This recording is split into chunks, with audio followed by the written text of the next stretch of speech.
Chinese food. People. 6-year-old son at home that behaves better than we do. And ask him to come over here and talk to the police. Would you calm down? She's doing her part. She's the one who called Dr. Dudley. Everybody called him. Even the young patients in China, for Christ's sake. Dudley, call the police. I don't know. It's the phone again.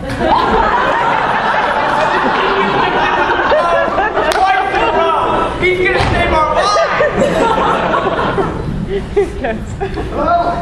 Oh, yes, just a second. It's the same woman from before. What?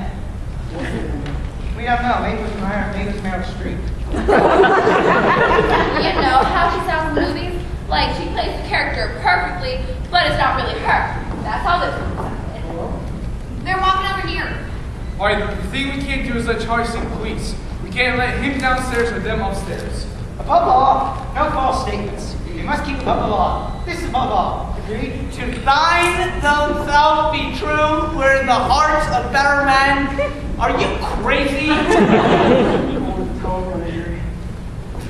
Okay.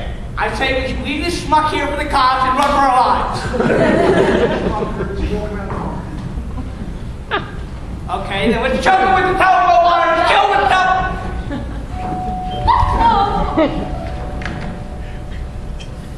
What are we going to say about the gunshot? Well, I got it. We tell them we never heard the gunshots. You mean lie to them? This above all will work tonight. Maybe some other night. Oh, there's going to be something else. Oh, we're all deaf people. Once a week, and that's why we need to hear the doorbell. Now you know why they call her Cookie. Wait, run it. You're listening to the hit reporter on TV. They were bombing Berlin, and we couldn't hear anything else. That's great, except for that there was no Hitler program. We made the entire thing up to fool this asshole.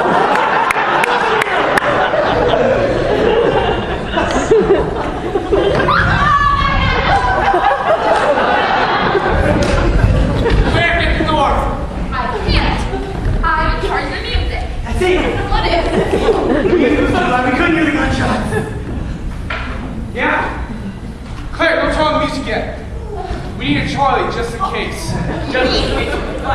Just in case if the police want to speak to Charlie. I didn't hear the gunshots, so you guys can fight over it. Bang, you bastard!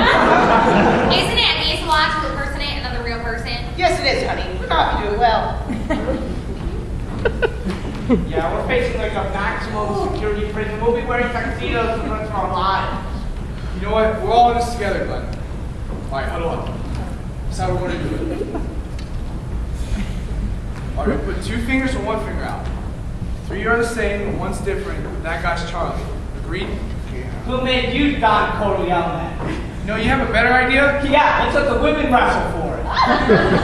Alright, let's go. Ready? 1, 2, 3. 2 and 2. No good. Again. 1, 2, 3. All the same. No good. Again. 1, 2, 3. Quiet! Bullshit! I had 2 stuck together. No, it was 2. I swear to God. And that man graduated from John Hopkins. Just go upstairs and call you if we need you. No, I'm anxious to come down as Charlie. Alright, Claire, turn on the music. Ready?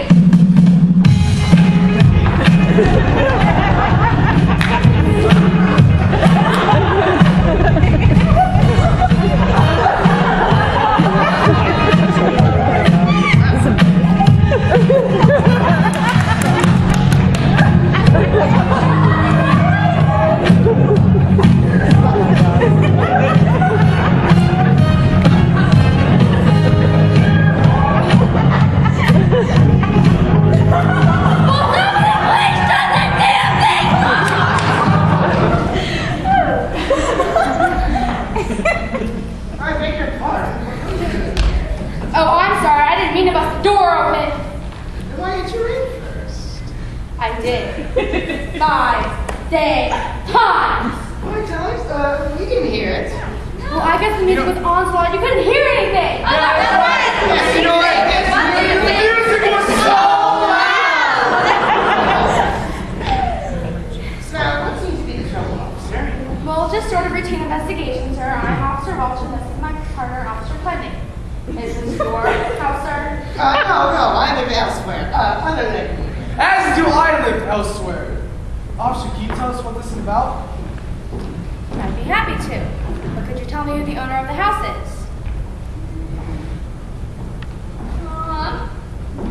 Brock. Charlie Brock. And could you tell me if Mr. Brock is at home at present?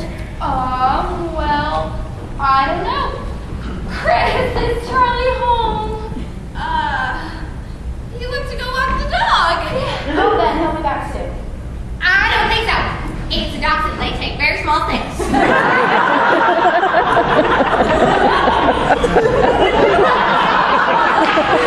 God, I love her. She's so funny. He's home, officer. He came back. Good, then can I possibly speak to Mr. Brock for a moment? He's sleeping right now. Sleeping? Why is he sleeping? He was very depressed. Well, then can I speak to Mrs. Brock? She's not here right now. She's not here. That's why Charlie was very depressed. She's not here, then where is she? Oh, her father broke her head. She had to take her to the hospital.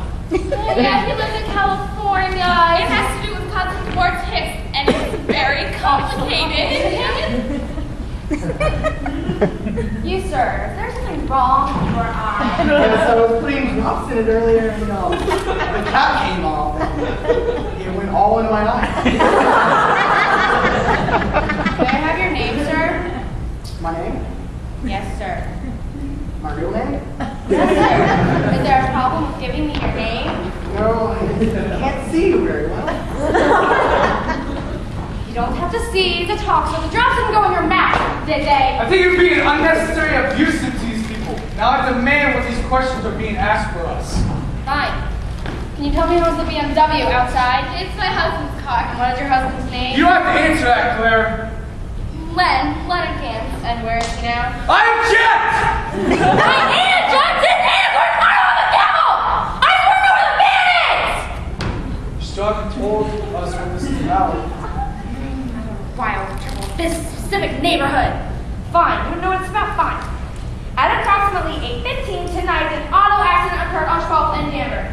A brand new red 1990 Porsche convertible smashed into the side of a brand new BMW four-door sedan.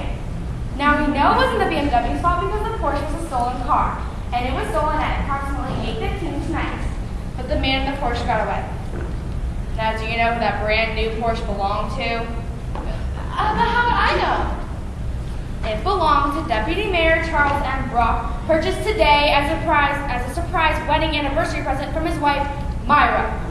Surprise hardly says it. So you hear about the car accident? Yes. Now Mr. Gant is here. The police would like to speak to him, and if he's not, we would like to know where he is. Can you step outside, Commander Officer? Why? Mrs. Gans is my client. I would like to prepare for further questioning. I'll give you 1 minute. That's it. Honey, let's go.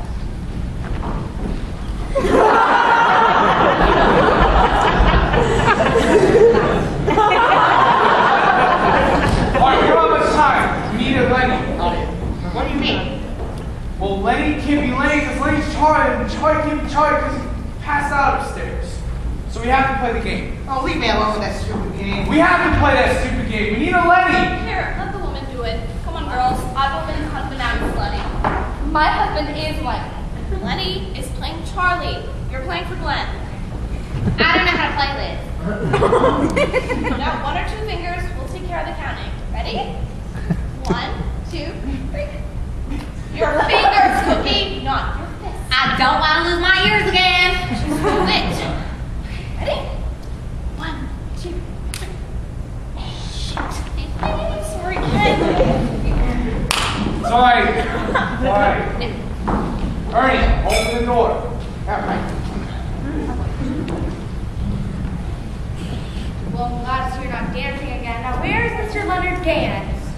It's right here in this room, officer. I am Leonard Gaines. You are Leonard Gaines? Yes. How come it took you a whole minute to think of your name? Never rush your answers. Harvard Law School.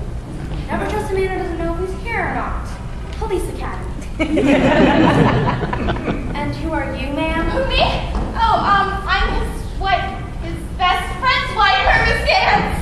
And are you here alone, ma'am? No, Mr. Gorman's with me. Oh, And where is he? he must have gone home early. How much of a party is it? It's had its ups and downs. All right, Mr. Gans, please tell us about the accident in full and complete detail. Alright, it all happened, can you step outside one more time? I ain't going no place, nowhere, no time. This is it. This is where I live until I get what I came for, even if my whole family has to move into this house. What's that? 1047, this is Officer Putney. Got it? Alright. A red 1990 convertible spotted tonight. Suspects have been apprehended. They say call it night.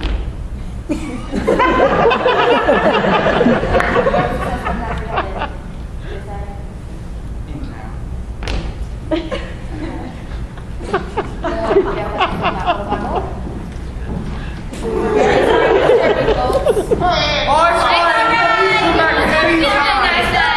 Other questions for you, Department Gans? No? You need to take any more of your time tonight. Thank you and good night, folks. Oh, thank you. I know I've seen your face before. What's your name again? Glenn Cooper. Are you ever on TV? Well, yes, I'm running for state senate. Right, I saw you do an interview on PBS. Why were you so afraid to give me your name? Oh, you know, in politics, you're not really gonna get messed up in this kind of stuff. Yes, but you weren't involved with this, was you? When is the accident? Did you? Oh, no, I came much too late to get gunshots. What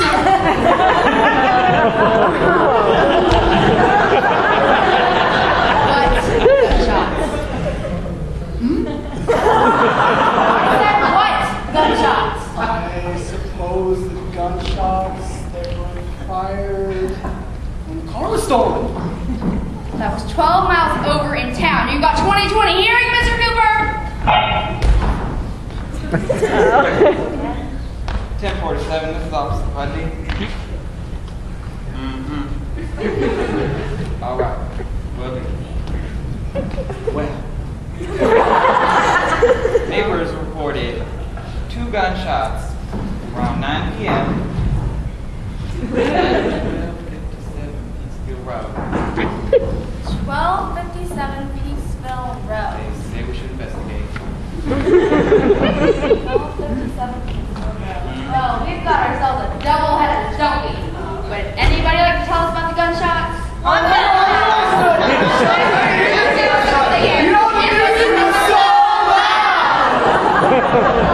nobody heard them, I suppose? Who is the woman sitting outside in the BMW? That's my wife, Cassie. I'd like to have a little talk with Mrs. Cooper. Honey, go. Get her.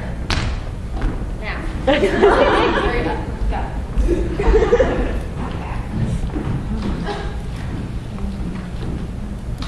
Is that blood on your shirt, Glenn?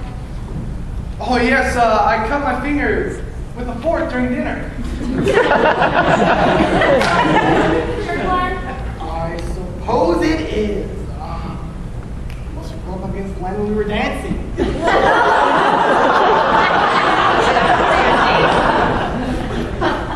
Glenn and Glenn. That is so weird. Yes, it is. It's just a coincidence, officer. It might be, but Pudney's first name is Ben. Ben.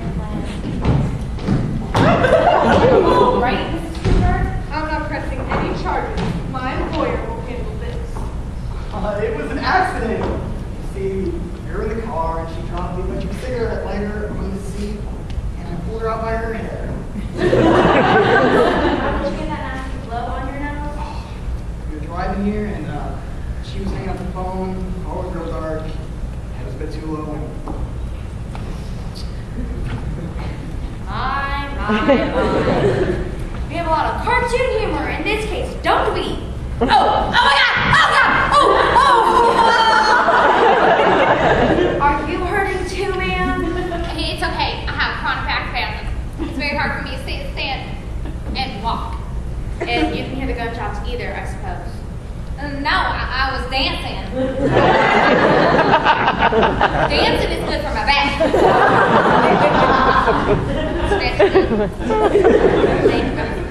Adorable. Mrs. Gorman. Oh, is that me? Yes. And what do you do? Well, stand and help me out with the Your trees. occupation. I don't do anything. No. I'm a lawyer. And I am a mother. I have 2 children. 1 child. I'm sorry, I'm very nervous. You and everybody else, ma'am. Now, I'm going to say something that really isn't a part of my official capacity. But I don't believe one damn thing I've heard in this room. I think there were gunshots here, and I think somebody or everybody trying to cover up for something. A man gets hit in the nose, another man stabs his finger with a fork. The host takes a short-legged dog for a walk, then goes to sleep. The hostess takes her father with a broken hip to a hospital in California, and nobody hears 2 gunshots because everybody is dancing, including a woman named Cookie, who's been cooking all night, who can't sit, stand, or walk. You people have to deal with me, and I'm a real cop. Do you understand? I am not somebody named Elmer your kids watch on the Disney Channel. Now I want some real answers, intelligent answers, believable answers, answers that do not make me laugh. But first, I want to see Mr. Charlie Brock and find out what the hell is going on here, including the possibility of him having 2 bullet holes in him. I will give you 5 seconds to get him down here, or I'll take 2 seconds to go marching up those stairs.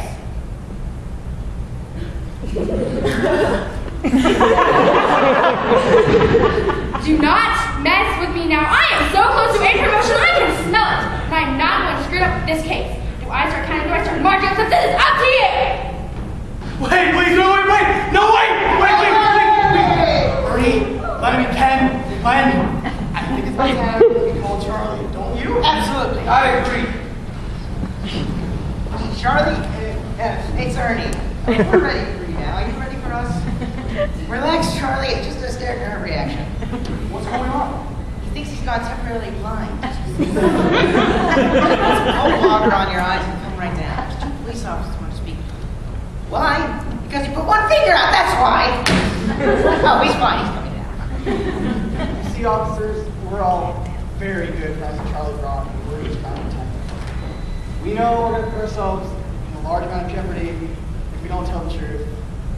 And there were 2 gunshots over there. I personally did not hear them, but I take equal blame with those who did. Stop helping so much, Glenn. But I assure you that Mr. Brock and me tells the entire story, details that we have not even heard yet. Oh no, I think I'm having another spasm. Oh, Ernie, sit me down. Sit me down. Give the shit! Wait, slow. Hi, Charlie. Oh, it's Charlie. How you doing?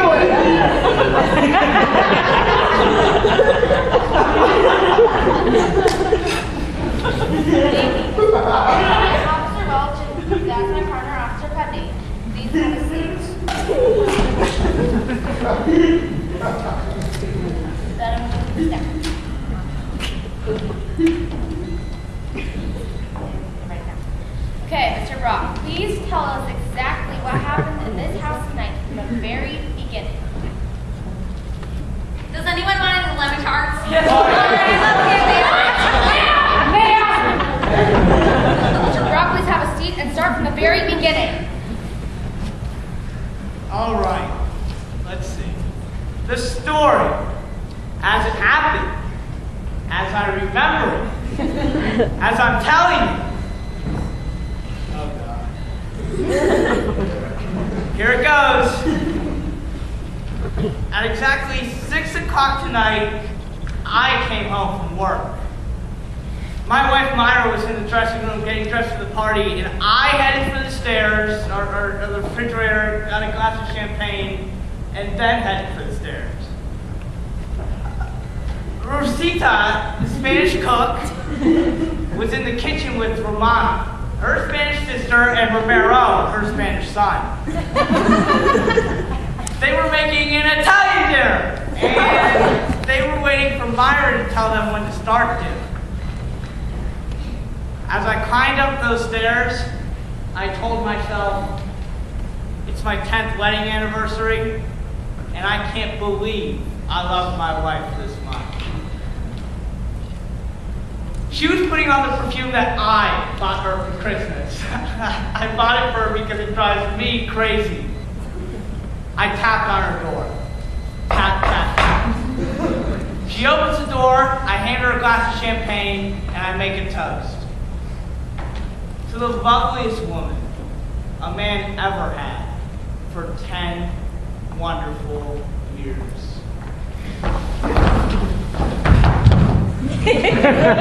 And she replies to the most loveliest man that ever touched the most loveliest woman in 10 wonderful years. We kiss, we drink, we toast again. To the loveliest skin, on the loveliest body that has never aged a day in 10. And she replies to the loveliest hands that ever stroked the most loveliest skin in 10 years. We kiss, we drink, we toast. We kiss, we drink, we toast. We kiss, we drink, we toast. It's 7 o'clock now. The bottle's completely finished. My wife's completely sloshed, and I'm completely toasted. But then, I smell her perfume. You know, the perfume that I can never resist. And I loved her with as much passion and ardor at that moment since the day we were newlyweds. I tell you this not out of embarrassment, Officer Welch, but with pride and joy that as each day passes, my love grows stronger and more everlasting. We lay there spent, naked, in each other's arms.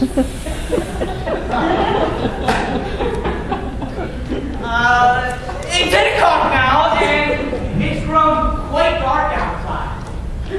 And suddenly, I hear this knock on the door. I open the door, and this strange young man standing there, with a knife in his hand. Myra screams! Ah! I prefer to get the gun out of my drawer. Then, Myra grabs a towel to shield herself, and I rush back in with the pistol, ready to save my wife's life. Then, the young man says in Spanish, Yo quito, fedado, enchilada, porqueto, y quito minuto. But I don't speak Spanish. I never saw Rosita's son Romero before. And I didn't know he was asking me whether he should start to heat dinner up now or not, and that that knife was used to cut up the salad.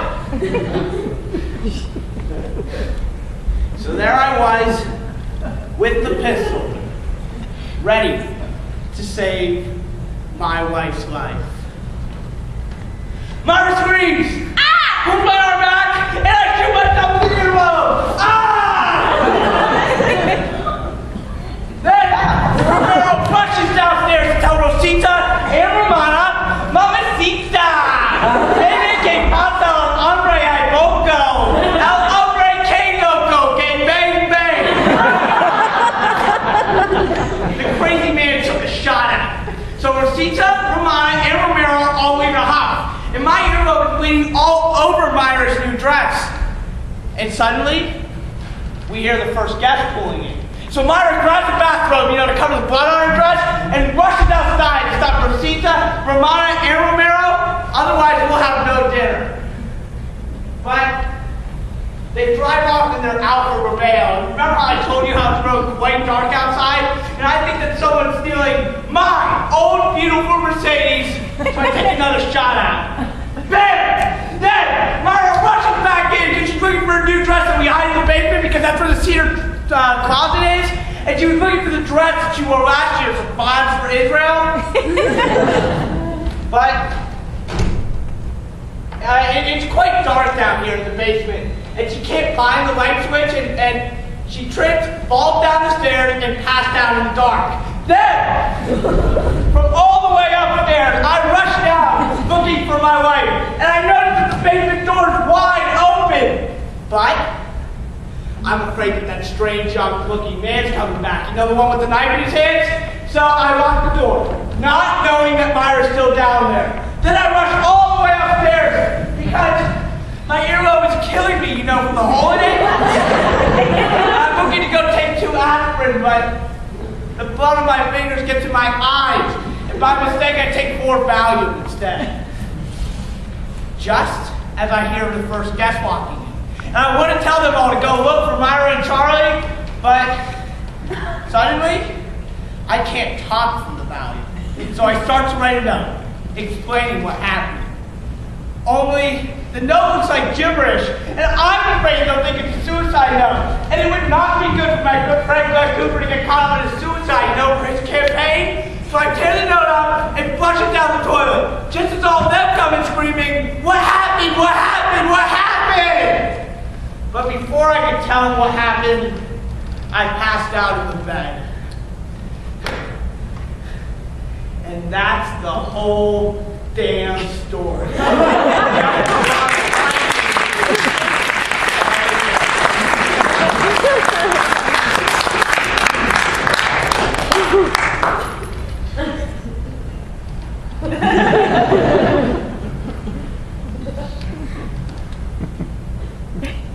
You know what?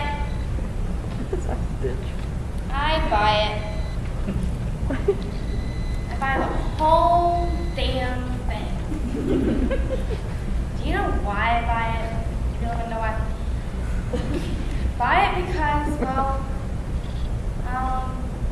hell, I liked it. I mean, I didn't believe a single word in that whole story or whatever you just said, but I liked it, and I love my husband too, and that's why I want to get home early. I'm really sorry I disturbed you folks. No, time to go back. Mr. Brock, take care of that ear. Take care of that ear, okay? And happy anniversary. Got that? Okay, good. Okay.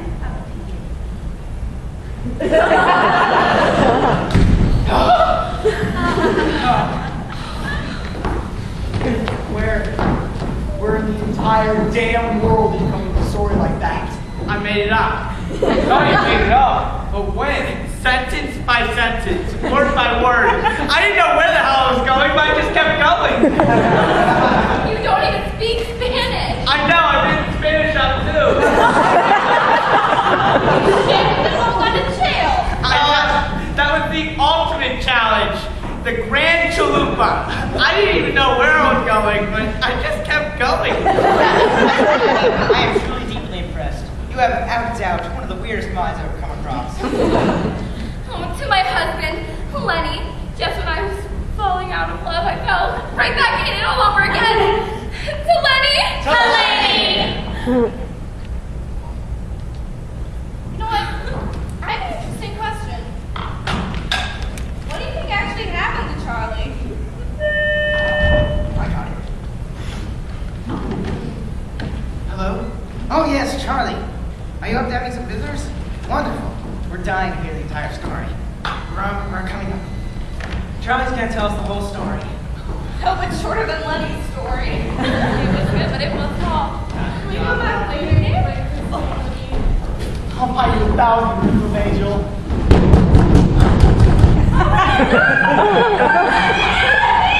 Who is that?